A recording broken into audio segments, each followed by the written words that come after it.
In the 1970s, a twisted killer was striking at teenage girls on the streets of Manchester. The police had never seen anything like it before. They said, "We are looking for a monster here." His methods were brutal. Repeated blows from a paving stone had shattered her skull. And bizarre. The killer had bitten off her nipple and his teeth marks were left on the body. Those who crossed his path Even when I was unconscious on the floor, he was still stamping on my head. recall an inner fury. He stood there brandishing the knife. He said, "The next time I'll put it across your throat." But what led him to murder? Individuals like him enjoy being violent. It's gratifying for them. It's who they are. And was he born to kill?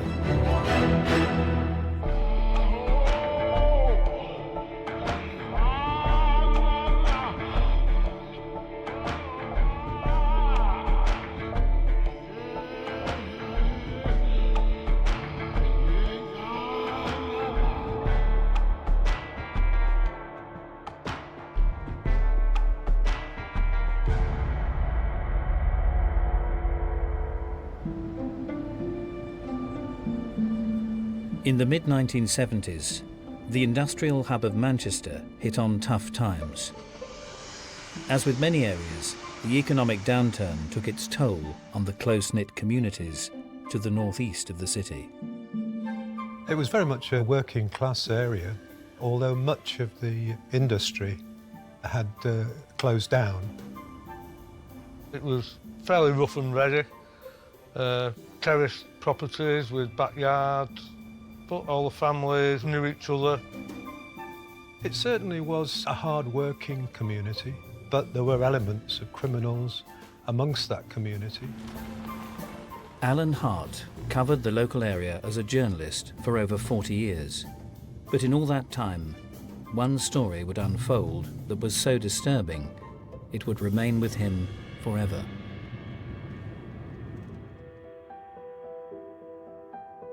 On the 8th of March 1976, Sharon Mossoff was on a night out. It was a rare opportunity for the 17-year-old, who was the eldest of 5 sisters, had spent much of her teenage years helping out at home. Because Mum was working, Sharon, because she was the eldest, then started to play Mum. And she did a really, really good job of it. She was really, really so much fun.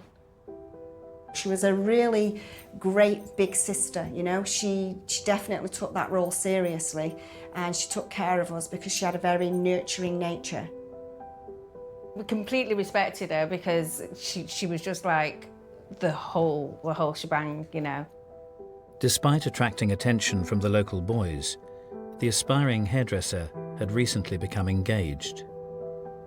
She was a real firecracker, you know, and she was very good looking. But, you know, she picked her horse, you know. She was quite young, but she was very mature for her age, so it was a natural progression. On the night in question, Sharon had been to a works night out in Bolton before returning to Manchester. As she was staying with her father in Failsworth, she was unsure of her route home. She rang her father at around about midnight.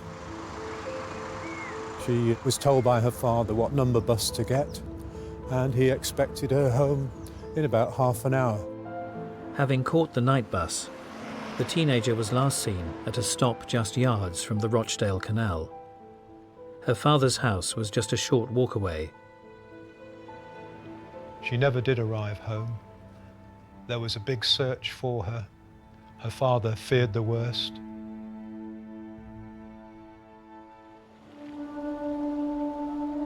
The following morning, rookie police cadet 16-year-old Mark Wilkinson received a call to head to the Rochdale Canal. I think it was the first call we had that particular shift to say that there was the body of a female in the canal. I remember the police officer that I was with said undoubtedly it would be a suicide. But as they approached, the officer soon realised his initial theory was wide of the mark. When we arrived Here, at the canal bank, it was quite obvious it was more than a suicide.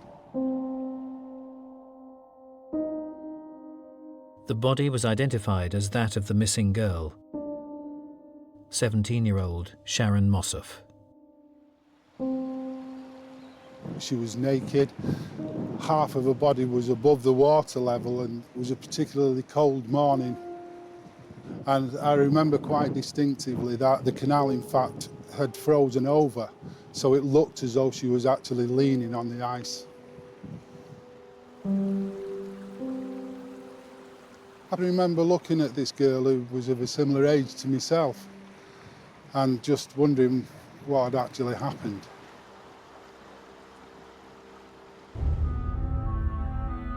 As investigators and press arrived on the scene, the cause of death became apparent. That's the part where she was pulled out, just down there. Local journalist Alan Hart recalls the appalling aftermath of a brutal attack. She had been battered and mutilated, and the evidence seemed to be that she'd been strangled with an item of her own clothing. Further examination of Sharon's body revealed another sordid detail. It emerged that one of her nipples had been bitten off. News of the twisted murder shattered the world of the victim's close-knit family. The police came and said, "Can the children go upstairs?" But then we heard our mother screaming. We came running back downstairs, and then we just seen our mum go into the ground. And it was just unbelievable. And our mother was sedated for days and weeks. It wasn't a good situation. To see our mother, it was awful. But the horrific mutilation of Sharon's body was not an isolated incident. Police would soon discover a serial killer was operating in the area.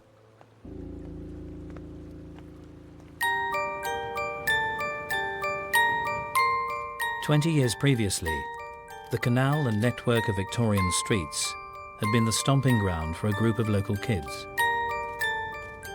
We're on Stanley Street, Newton Heath. I used to live in this area when I was younger. Colin Hardy recalls growing up in a close-knit community. All the kids knew each other. All the kids played together. It was a good area, a nice area. But despite his close group of friends, Colin soon realised he stood out from the crowd. I think I was probably maybe about 8 or 9 when I realised that my family was different from sort of other families. Peter Melia grew up in Newton Heath alongside the Hardys. The family themselves were well respected, really. It was just that Trevor Hardy was the black sheep of the family. The second youngest of 4 children, Trevor's delinquent behaviour had been evident since his early years. He started off by doing a bit of shoplifting, stealing fruit from vegetable stalls. He did have a really bad reputation for breaking into houses, breaking into premises. People didn't leave the doors open. If they went out, they made sure the windows were closed. Like my eldest brother was good at plumbing, Trevor was good at burgling houses. He broke into my own house, or my parents' house, on at least 2 occasions. The people he burgled, a lot of the time, was known to the family. It's as if he was punishing us. Colin believes his older brother's vindictive streak was sparked by a change in the family dynamic. Just after I was born, he committed his first offence at 8 years old. I think somewhere there was some jealousy that he wasn't the youngest anymore. I also think he harboured a grudge against my mum because she'd brought me into the world. As Trevor entered his teenage years, his behaviour became increasingly unpredictable. As he got older, his violence started to appear. He was one of those people that no sooner a word than a blow. As a boy, Peter Melia found himself the target of an unprovoked attack. I came up over the canal bridge and just something in the corner of my eye, some movement made me just turn, and he fired this high-powered air rifle straight at me and hit me in the face, between the eyes just there. Individuals like Hardy enjoy being violent. It's who they are. It's gratifying for them. It's stimulating for them. And it's not to solve a problem, it's to gratify themselves. As the wayward teenager terrorised the neighbourhood, his father, a British Rail Guard, struggled to cope. I think my dad was scared of Trevor. In all the years I can remember, my dad never argued with him. He never lifted a finger towards him. But I think my dad would have preferred it if Trevor had just disappeared somehow. As his behaviour deteriorated, numerous escapes from Borstal and approved schools forced authorities to take drastic action. He was sent to prison at 15. It's a strange way, it's Manchester prison, the youngest person ever to be sent there. Although nobody knew it yet, Hardy's early misdemeanours would one day pale into insignificance as he evolved into a very different type of criminal.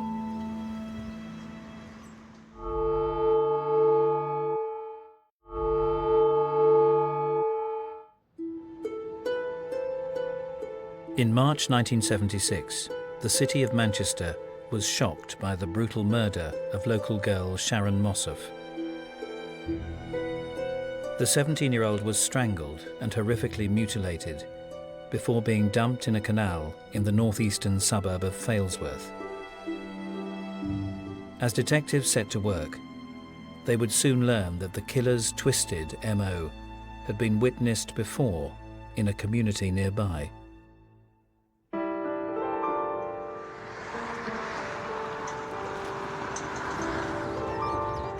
Eight months earlier, 18-year-old Wanda Scala had just landed a part-time job in a local pub. Journalist Alan Hart discovered a teenager who was very much at the centre of her neighbourhood. People knew Wanda and they'd seen her growing up as a little girl. The community was quite a tough working class area, but the people were decent, honest citizens by and large. People did look out for each other. Poverty often leads to that kind of commitment and close-knit attitude. On the 19th of July 1975, Wanda finished her pub shift in the early hours of the morning. The short walk home along the main road was a well-trodden route for the teenager. But as her brief journey drew to a close, she suffered a brutal attack. She was about a minute from her home when her life ended.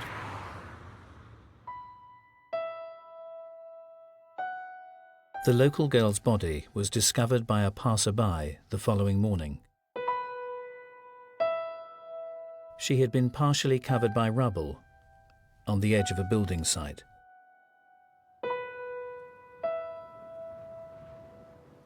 The police had never seen anything like it before. A post-mortem revealed that Wanda had been strangled with her own clothes. Her death had also been caused by a series of horrific head injuries. Repeated blows from a paving stone had shattered her skull, and her socks had been tied around her neck.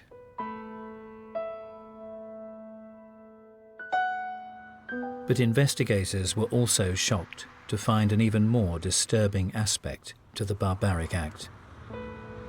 At some stage during this violent attack, the killer had bitten off her nipple, and his teeth marks were left on the body.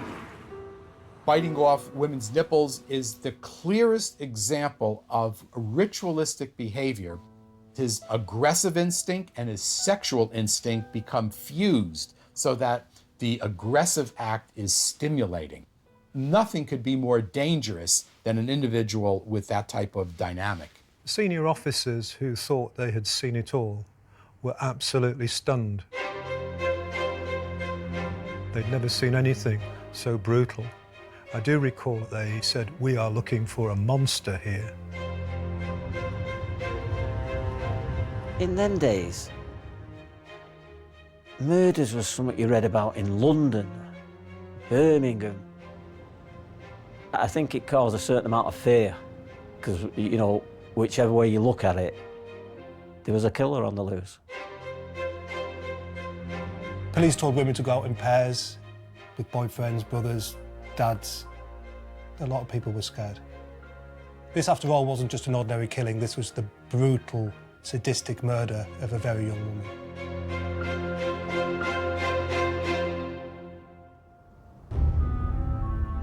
As investigators desperately searched for a lead, neighbouring communities in northeast Manchester continued to live in the shadow of a crime spree. Former delinquent Trevor Hardy had built up his empire over a number of years and had even resorted to recruiting local youngsters off the streets. He certainly attracted a lot of other young people of my age group in the area. He always seemed to have a few hangers-on. And I think a lot of them were tea leaves, you know. I think a lot of them were thieves. One policeman did call him Fagin. For much of the time, the career criminal's personal life had also revolved around the young. Hardy didn't seem to have any steady girlfriends. He had these friendships with younger children. During his late 20s, one local teenager had made a particularly strong impression on him. Beverly was a young girl, about 14, bit of a tomboy. I think Beverly liked the idea of being around Trevor because he had this reputation, and most of the time he always had a few quid on him. And I think with Trevor it boosted his ego, having a young girl. She said she looked up to him as a father figure. Hardy's version of events became different because he claimed that at some stage they'd been snogging, and Beverly said that this was a figment of his imagination. As Hardy continued to exert control over the local community, his reputation was increasingly forged through fear. He was a man to be avoided. He was a man who was totally unpredictable. He had this reputation as a hard man, and he was. He was handy with his fists. He could walk in a pub and empty it very fast.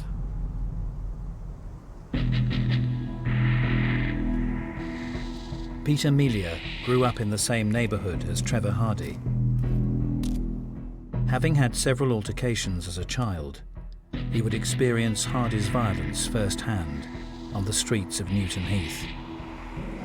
I remember walking along this way, coming from a youth club.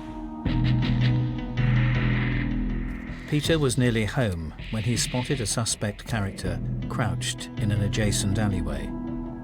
There was a light in the yard behind him. He stood up in the light and I could then see that it was Trevor Hardy. He started to jog down here, so I walked on. Fearful of Hardy's reputation, Peter headed for the safety of home, but only made it to the front door of a neighbouring pub. As he approached me, he got about 8 feet away and literally launched himself through the air. He headbutted me in the face, and I just felt a really sharp pain in my side. As I got to the corner there was blood in a puddle on the floor near my foot, and I realised at that point that he'd stabbed me.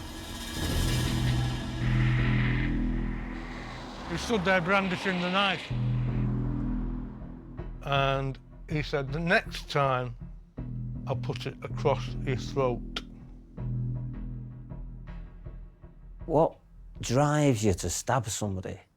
There's got to be something very seriously wrong somewhere. You know, Hardy doesn't think anything's wrong with him. He sees the world in such a distorted way that he thinks something's wrong with everybody else. Peter Melia was not the only one to bear the scars of Hardy's fury.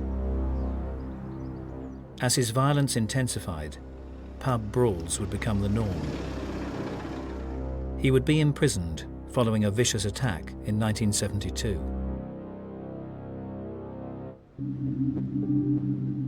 3 years later, in October 1975, the neighbouring district of Moston was still reeling from the sadistic killing of 17-year-old Wanda Scala. As police drew up a list of potential suspects, Colin Hardy had received an unwelcome call from his older brother Trevor, summoning him to a local pub. Well, we hadn't seen each other for months.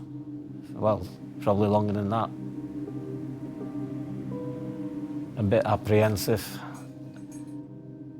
I just didn't want to be with him. Colin had distanced himself from his increasingly unpredictable sibling. Trevor had recently been released from prison when he turned up with his new partner, Sheila. I think it was probably around about the second pint. It had been idle chit-chat. And just right out of the blue just said to me, "Have you been questioned about the Wanda Scala murder?" So I said, "Well, why should I be questioned about it?" And just as I'm stood here now, he just sat there with no expression on his face and said, "I did it."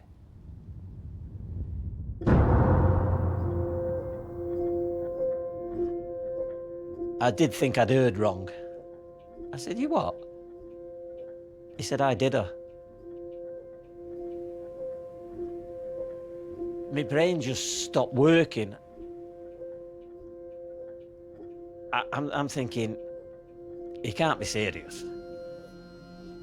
This Sheila turned around and said, "Colin, it's true."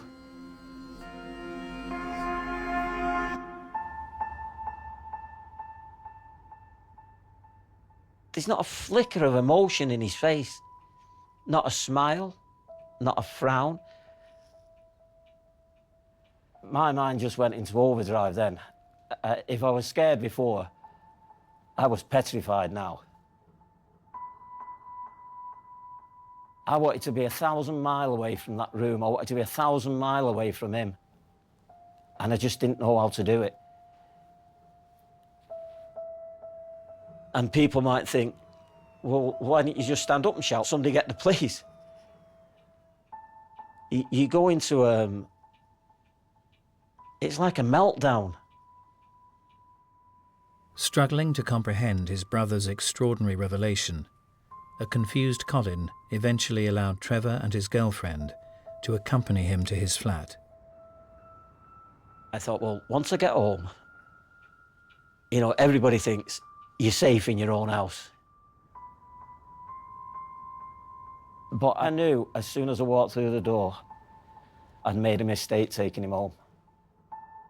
Colin was about to feel the full wrath of his brother, Trevor Hardy.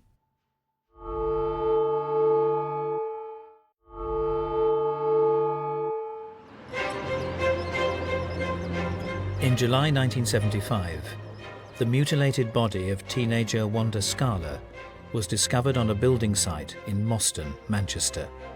As police searched for the twisted killer, local career criminal Trevor Hardy had just confessed to the brutal killing to his younger brother Colin. Traumatised by the news, he had allowed Trevor and his girlfriend to accompany him home. By the time the brothers got to Colin's flat, Hardy, by now sobering up, began to regret his decision to tell Colin what had happened. It wasn't even 10 minutes since we went through the door. And I think I said something like, well, look, Trevor, you're going to miss the last bus. And that was it then. He went absolutely berserk.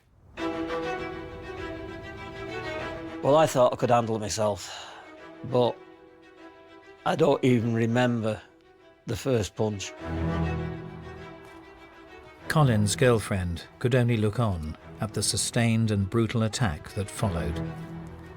Even when I was unconscious on the floor, he was still stamping on my head. My partner, she was absolutely petrified. I'm on the floor bleeding, unconscious. And he turns round to her and says, I'm feeling a bit hungry, make me beans on toast. And she was that scared, she went in the kitchen, stepped over me and made him beans on toast. And this woman who he was with, this Sheila, she just sat there and never said a word. Battered and bruised, Colin regained consciousness later that night. The following day, he reported his brother's confession to the murder of teenager Wanda Scala. Hardy was arrested and police demanded an imprint of his teeth so that they could compare it to the bite marks on Wanda's breast. But officers were unaware that Hardy had gone to extreme measures to cover his tracks. He arranged for somebody to smuggle a nail file to him while he was in custody. He'd filed his teeth so that the bite marks on the body of Wanda Scala would not be matched to him. To file one's teeth down, which is very, very painful, that's quite unusual. This individual really had an awareness of forensic evidence. So he was intelligent. Unfortunately, he used his intelligence in a very, very deviant way. The case against Hardy received an irrevocable blow when, out of the blue, his partner insisted he was with her on the night of Wanda's murder. His newly filed teeth, as well as a false alibi from his girlfriend Sheila, meant police had no option but to let him go. And I couldn't believe it. I said, if you let him go and he effing kills again, I said, be it on your own heads. Despite his concerns for the local girls in the neighbourhood, Colin was also fearful for his own life. Well, after that, we turned the flat into a fortress. I put extra bolts on the doors, I put locks, I put wire over the windows, I put broken glass all on the balcony. So basically, we were living in fear. With his elder brother set on revenge, Colin would suffer another attack. When Trevor only received a suspended sentence, Colin felt the pressure was too much to bear. I went right off the rails. I got in some trouble and I got jailed. Although Colin's life had taken a serious downturn, his elder brother Trevor appeared to have turned over a new leaf. 5 months after Wanda's murder, Hardy was branded a local hero in the papers for saving a family from a house fire. They reported that Hardy, a brave man, had burst into the house and rescued somebody from the fire. Hardy relished the attention and was pictured beaming in the local papers. Subsequently, it emerged that Hardy himself had started the fire, not being a hero, but an arsonist. I don't think he cared as to whether or not people lived or died or the building burned down or whatever. It was just that he could get over on someone. He could manipulate someone. He could fool someone. And he felt good about that. Trevor Hardy continued to roam the streets of northeast Manchester throughout the early months of 1976. His younger brother Colin was still behind bars when he received some shocking news. One day, I'd been in the workshops and we'd come back for dinner, and I used to have a paper and right on the front of the Daily Mirror, another girl had been killed, and I knew it was him.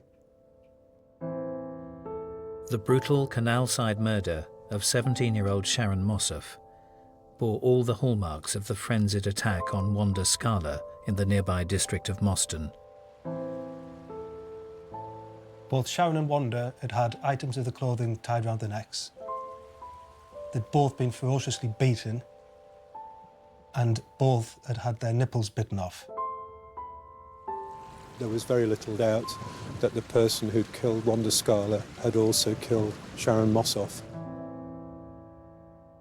Nobody told us directly, we were children, but we would listen to the grown-ups and we would hear our mother say, you know, apparently he's murdered Wanda Scala. It began to feel very strange to think that this same guy took my sister. So finding that out was really quite strange for me. As detectives focused their search for a single perpetrator, Colin Hardy could only look on from his cell. Having already failed to bring his brother to justice, Colin felt the latest violent attack was too much to bear. I've lived with that, and I'll live with it for the rest of my life. Always asking, could I have done more?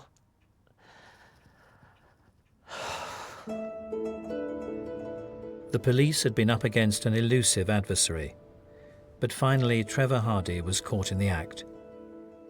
His brutal assault in an Oldham pub on a local woman bore witnesses. There had been some kind of a dispute between them in the pub, and he'd dragged her into the ladies' toilets, and he'd grabbed her so hard by the throat that she'd bitten her own tongue, and he'd run away when they'd been interrupted. Hardy evaded capture for a further 2 months, but his final downfall would come at the hand of his now ex-partner, Sheila. They went to question Sheila at her new flat in Stockport, where she admitted that she'd given a false alibi to the Wanda murder. Police then put Sheila under surveillance, hoping that at some point Hardy would be in touch, and, as predicted, he did go to visit her and was promptly arrested in May 1976. When they told me they'd arrested him, the emotions was unbelievable. There was guilt, there was joy. I just broke down, tears. I just couldn't believe it. My family was now safe.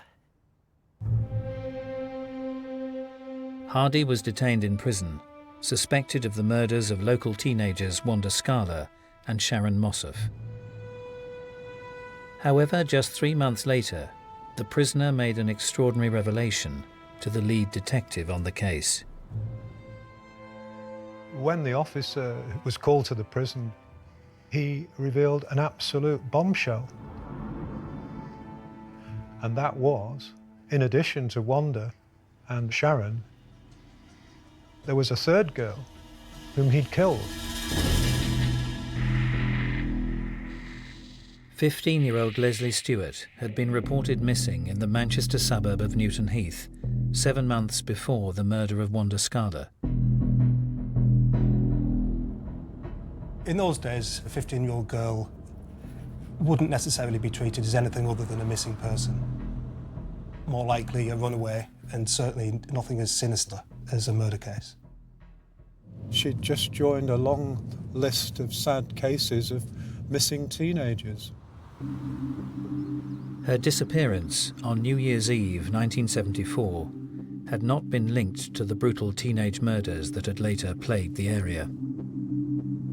On the night in question, Leslie had been dropped off in Newton Heath and was last seen heading to meet her boyfriend at a party. And that's the last time she was seen alive. Unbeknownst to the 15-year-old, Trevor Hardy had been lurking in the shadows. Leslie Stewart was in the wrong place at the wrong time. Another young girl, alone at night, just like the other two.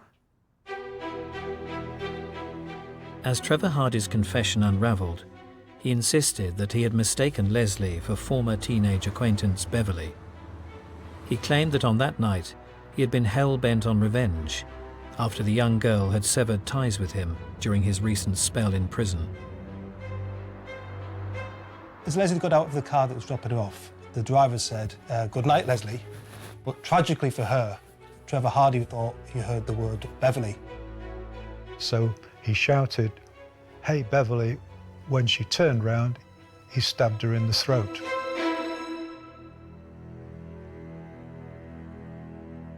After watching Leslie bleed to death, Hardy dragged her to a secluded spot where he dug a shallow grave, then walked to his parents' house where he watched a Hogmanay TV show with his mother. But Hardy's gruesome account didn't end there. He insisted on taking police to the scene of the horrific murder in Newton Heath. If memory serves, it's pretty much where the net is, round about there that her body was found. Although almost 2 years had passed, the 30-year-old gave a detailed account of his attempts to conceal Leslie's body. He claimed that in the first instance, he'd not buried it very deeply. And so after a few days, he came back, buried it a little further. But Hardy hadn't just been intent on covering his tracks. Detectives were about to learn the full extent of the killer's depravity.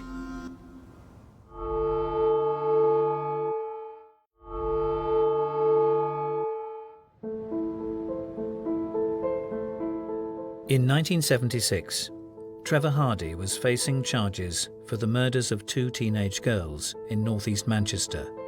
But in an extraordinary twist, the local man had also confessed to the earlier killing of missing 15-year-old Leslie Stewart, taking police to the murder site in Newton Heath. Having located a shallow grave, investigators were horrified to discover that the corpse was not complete.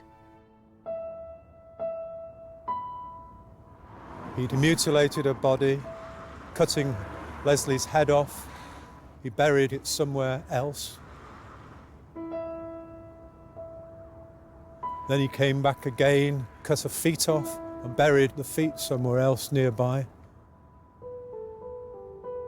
All this was in view of a local school, and he had boasted that the kids had seen him dismembering the parts and playing with them and burying them without knowing what he was up to.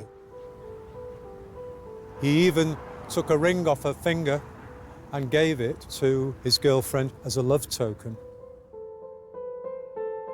What kind of a person goes back to a body and does what he did? There was something with that victim that really grabbed him. He was certainly attached to that victim in a way that he wasn't attached to others.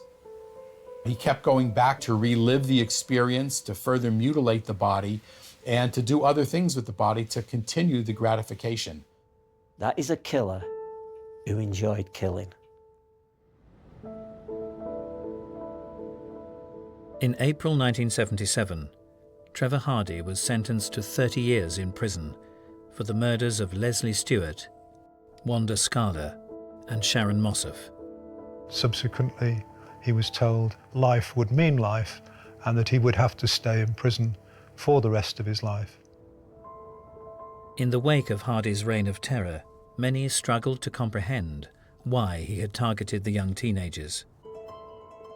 Although the profile of his victims bore marked similarities, Hardy maintained that 2 of the attacks were purely random. I've never believed any of the excuses he's given. Wanda Scala, a mugging that went wrong. I don't believe that for 1 minute. Why mutilate the body? No, he enjoyed it. These individuals feel very weak inside. They feel very inadequate inside.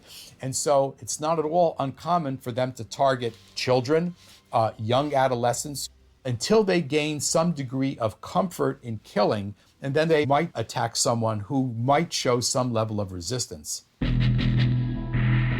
But was the twisted violence dealt by this sadistic killer the inevitable result of a troubled life? Or was Trevor Hardy born to kill? Lots and lots of people had similar upbringings to Trevor Hardy, and they didn't go off the rails in the way that he did. He is one of these people who is just pure evil. My friend who lived on his street said he would kill animals and everything when he was a kid. He was just a very sadistic person. Considering how many murders he did and how much violence was in his life, I definitely think that he was born to just be a killer. He was supposed to have had some kind of an accident when he was young, and it involved his skull. And there was a splinter of bone, and when he got excited, this bone pressed on the brain. I don't like to say someone was born to kill, but he certainly had a predisposition for violence.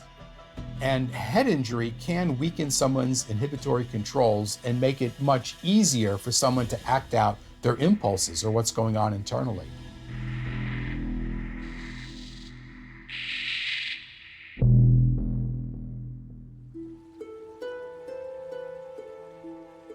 For many, the horror of this brutal killer has faded away. But some will never forget. I was just unfortunate enough to have him as a brother, and it'll never go away. You get up day after day, and you just get on with your life. I decided to take part in this programme because I wanted my chance to tell my side of things. I have not asked for any payment. I would not insult the victims' families by asking for payment. And for those who lost their lives, their memory will always remain.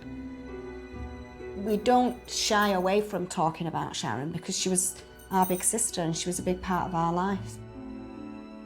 She's just remembered as a really, really, really fun, fantastic, nurturing, loving big sister. She's missed every day. She's missed every single day. There's not a day goes by that we don't think about her.